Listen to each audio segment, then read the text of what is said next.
I'd like to start this with a shout out to my friend Bob O'Hara, who recently took a tumble and broke his collarbone. Bob, get better soon. Wishing you the best. The men's rights movement is stupid. All MRAs are trying to do is change laws, sending men right back on the plantation.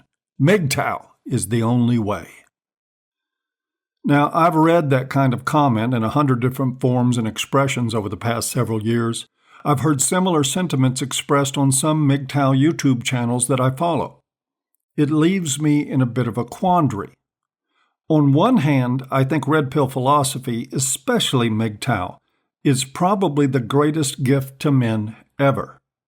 I'm in awe of its potential for men and boys. On the other hand, I detest ignorance, even when practiced by people I otherwise admire.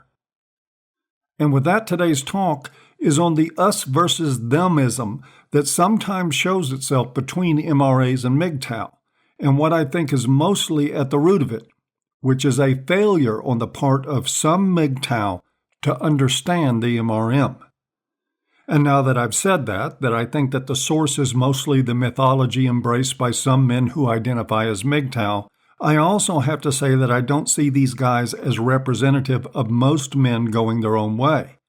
Not only that, I'm not claiming perfection on behalf of MRAs. I've been at this long enough to meet and interact with ignorant assholes on both sides of the fence.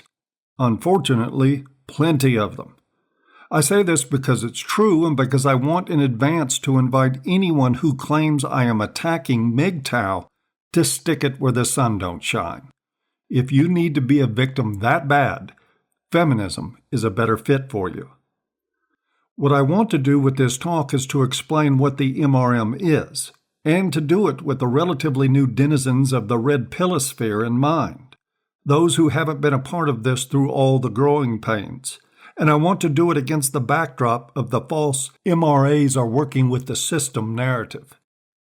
In doing this, it's also important for me to point out that my only experience with this is through AVFM.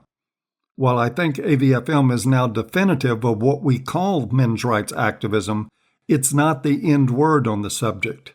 The MRM is small, but not inconsequentially so.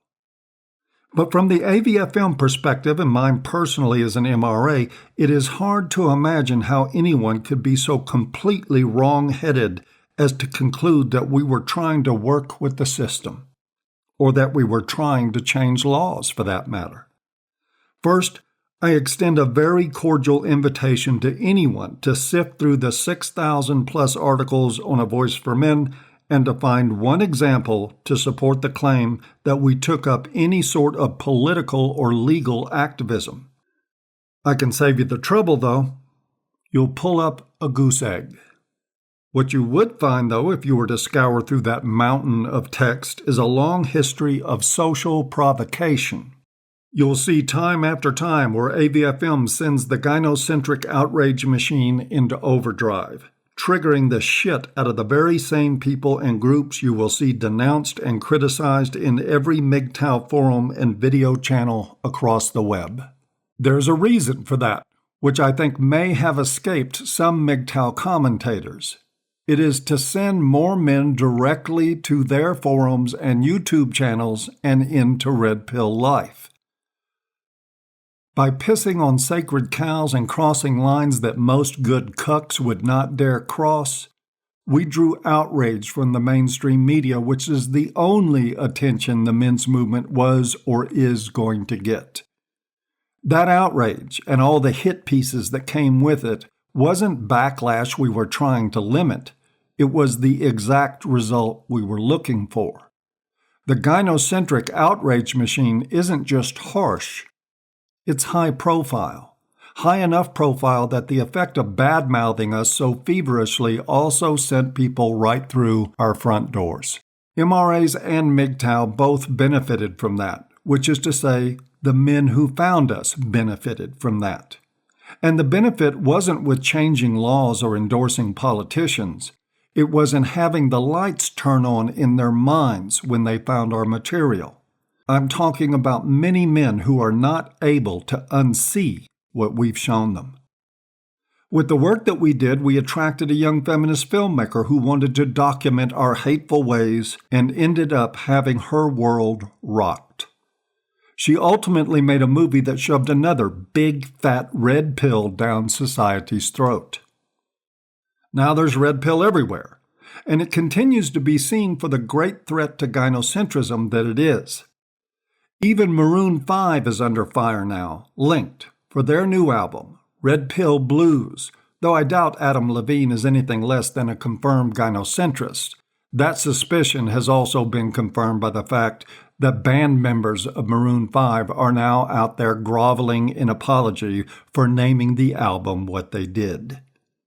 Much of this happened because of AVFM's brand of activism, which had nothing to do with working with the system. Hell, we never wanted to work with the system. We just wanted to kick it in the nuts.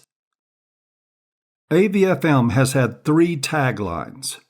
We started with Take the Red Pill, and now go by Men's Health, No Apologies. In between those two, and by far for the longest time, our tagline was Changing the Cultural Narrative.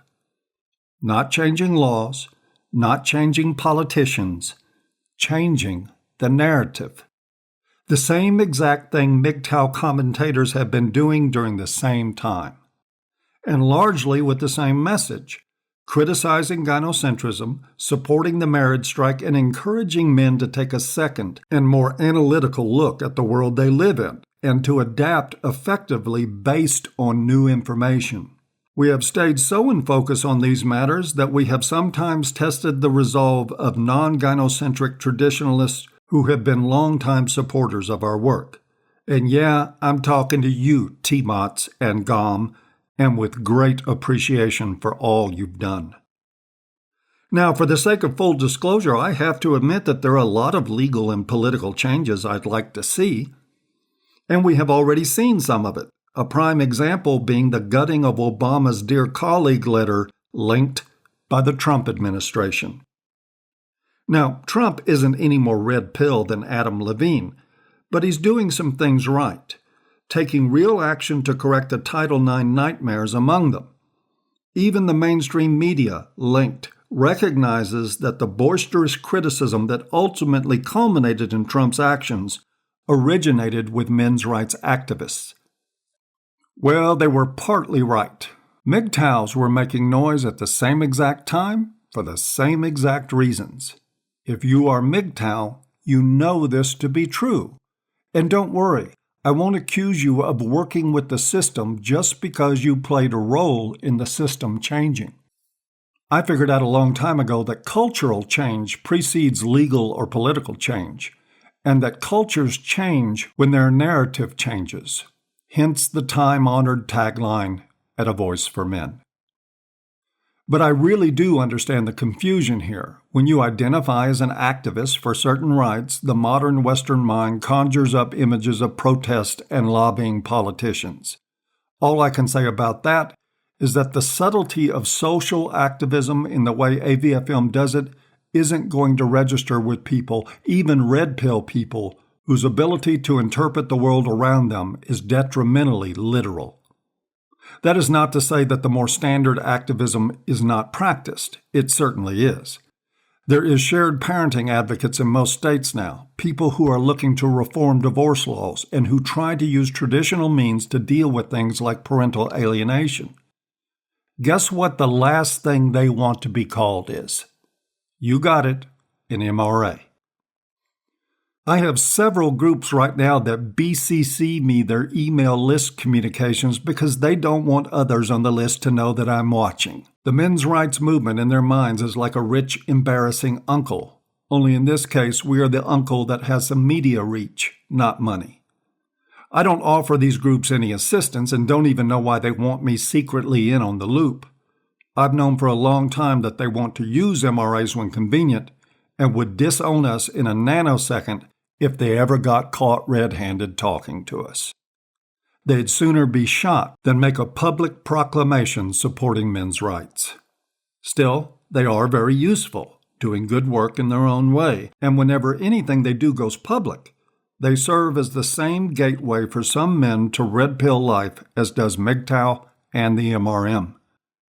Even the few MGTOWs I've taken issue with, those so obsessed with hating anything vagina that they can't see or think straight, serve the same purpose, even if they are the same ones clutching pearls over myths about the MRM. They carry the same torch, and after all, this movement, which I now prefer to refer to as Red Pill versus MRA or MGTOW, was born of the walking wounded. We became a movement, albeit in different forms, because the lives of men and boys are being destroyed. Personally, I think getting hung up on the labels or peddling false narratives or seeing the route back to the plantation at every turn is a bit foolish, or at the very least simple-minded. But I still think it's better than life as a blue pill zombie. These guys that somehow perform the mental gymnastics necessary to conclude that AVFM, myself personally, or the MRM generally speaking, is out to get them, are an occasional annoyance. But I try my best to remember well that they too are playing a role in freeing men from the bondage of gynocentrism. They are as valuable to the Red Pill movement as anyone else, perhaps because of their feral ways and not in spite of them. To be sure, this is not an appeal for a kumbaya moment where we all just join hands and, in the words of Rodney King, get along. It's just an effort to set the record straight and sweep some of the bullshit off my own porch. And that concludes today's talk. As always, I hope you've enjoyed, and we'll see you next time.